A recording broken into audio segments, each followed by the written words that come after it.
Today, I have an important topic to discuss: how to tell someone no politely. Sometimes we have this inner monster within, afraid to disappoint others. But fear not. In this video, we will explore the art of politely declining and how to overcome that monster. Let's dive in. Before we can get into overcoming the inner monster, I want to call out exactly what it is. It's your inner people pleaser. And yeah, we're just going to cut right to it today. The inner people pleaser lives within all of us, sometimes more than others. Let's face it, whether we want to admit it or not, we all have people in our life where we like to make the bad guy, or there's the person that we have the conflict with, or the situation that we have this inner reckoning to deal with that we don't want to, because a lot of us just don't like conflict. So saying no to something can be very exposing to us. It can be very vulnerable because it not only puts us into a situation where we got to face conflict, but we also have to face our inner people pleaser along with all of these individuals or experiences or institutions, whatever it is that we have deemed the bad guy. So many of us want to be liked. We want to be approved of. We want to be validated. And so if we were to actually stand up and say the thing that we really need to say, which is no or no thank you, and I'm going to get to tons of examples of how to do it in a moment, then what it does is it brings up all of our shit. So instead of having to deal with all of our shit,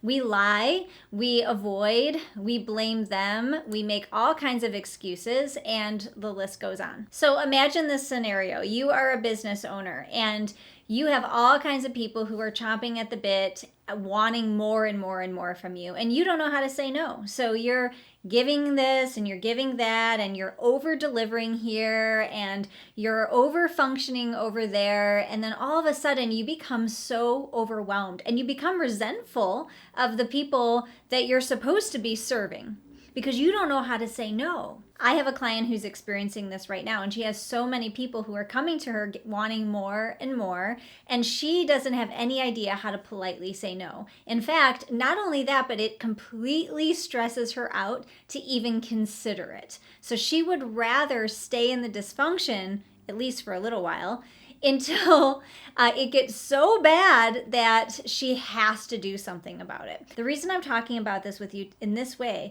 is that so many times I see all these videos, and it might be like, here's a list of all the ways that you can politely say no, but we don't actually get to the root cause of why people have trouble doing the things that are on the list. And this would be an example of my new client, and we'll call her Kelly.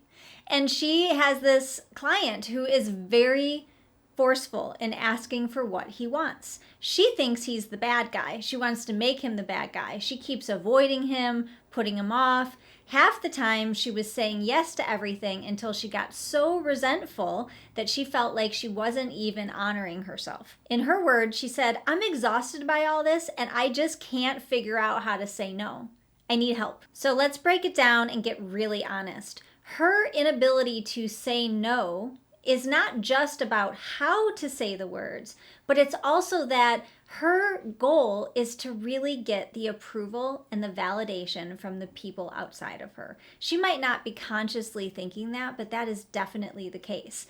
It's more important to her to avoid, to put things off, to overgive, to make excuses, and sometimes outright lie that she feels like if she says no, then they're not going to like her, or they might reject her, or they might fire her. Many of us who want to learn how to say no more, we must reckon with the part of us that is seeking validation and approval from others externally. Only we can validate and approve of ourselves. So to overcome this, she needs to see that her no is really her boundary that is honoring herself, and it's actually self-care. Our no is honoring our own needs. It's validating ourselves. It's approving of ourselves so much that we are willing to piss someone off or risk them not liking us or risk them leaving in order for us to take care of ourselves. And for some of us, that is very scary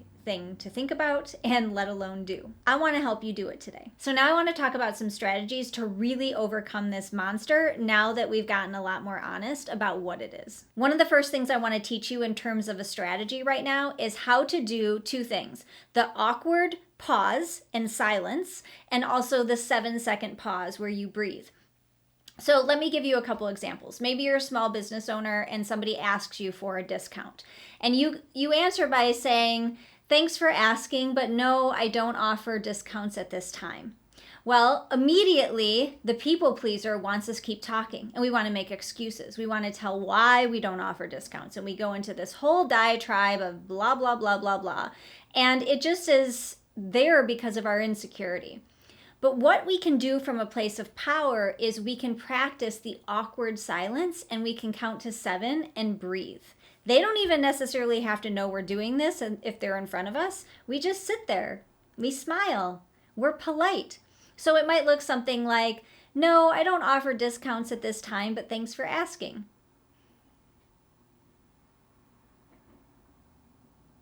Yeah, there's the awkward silence. And guess what?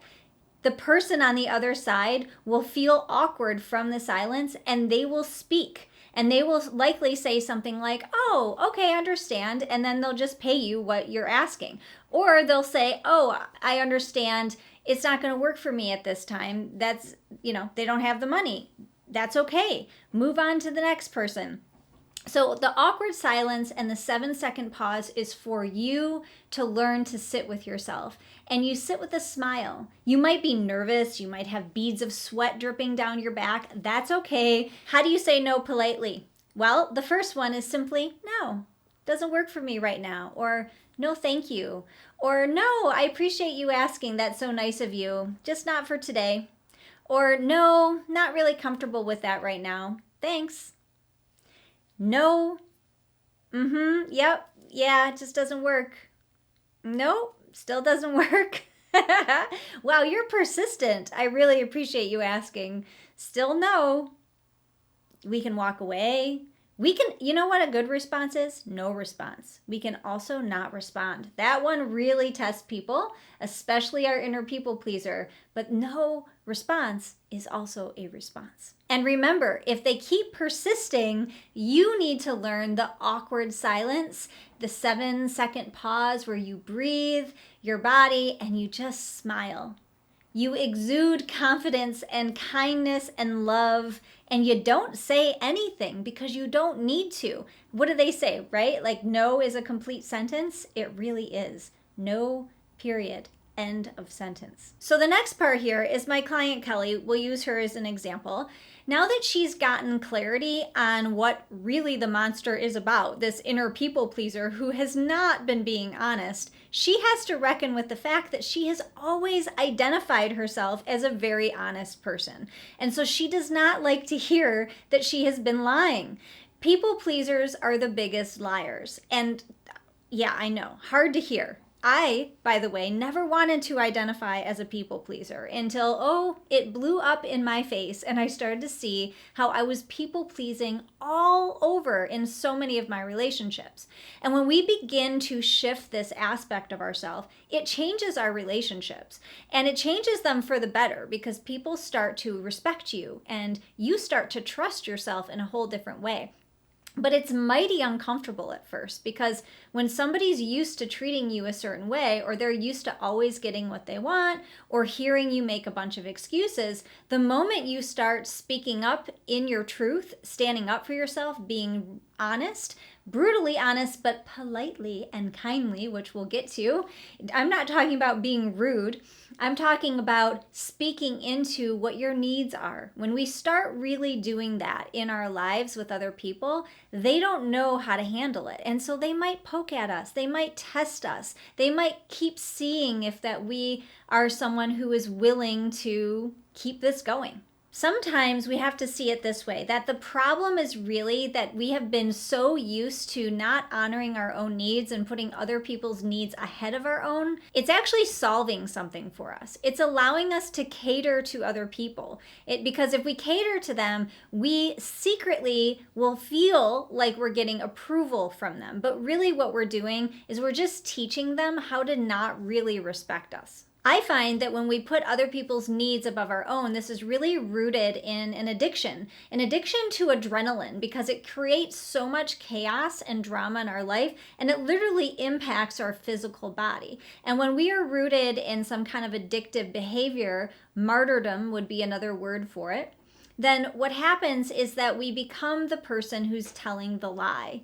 The lie is, I will make up excuses. I will tell you anything other than just being honest with you about what I really need. I mean, think of how many times you tell people what they want to hear, but you never allow yourself to be honest with yourself, let alone them. You know, if you research strategies on how to say no, it'll say things like be more empathetic and have a strategy in place. And yes, those things are important, but that will not stick for you, and you will not be able to sustain this if you don't really understand the root of why it is that you have been stuck in this pattern for most of your life. What we're doing is we're telling people what they want to hear, what we think they want to hear, instead of what it is here in our truth, in our soul, in our heart. What is it that is the true, honest answer that you really need to say? So the next step of this is to get so honest that you realize that if you continue this any longer, it is going to lead to more overwhelm and resentment, and actually start to impact your body physically. Our psychology impacts our physiology, and that is a really important point here. You not speaking up for what you really need, you not being able to politely say no, is actually impacting your body in a negative way. And you will not change until you start to realize that it's more important for you to hold health and care for yourself than it is to want somebody else's approval. What if certain people in your life were actually meant to be challenging and disruptive? Let's sit with that for a minute. They were meant to be that way. You know, sometimes we get so caught up into our perfectionism or our idea of controlling things that we do not want to have to deal with people who are challenging or disruptive in our life. Or not even just people, but maybe situations or events or work situations, big life situations. What if some things were just supposed to be challenging and disruptive? This is actually part of human nature. Some human beings, I believe all of us have it within us to be challenging and disruptive. I know that I have been that person. And I know pretty much everyone in my life has been challenging and disruptive. But our problem is that we believe in some kind of fantasy land that it's not supposed to be that way. We want everything to go easy for us because we're afraid at our core, many of us are, of conflict. So what I want you to do is I want you to be honest with this reality. In this reality, most people are capable of being challenging and disruptive. And your job is to learn how to say no to those people.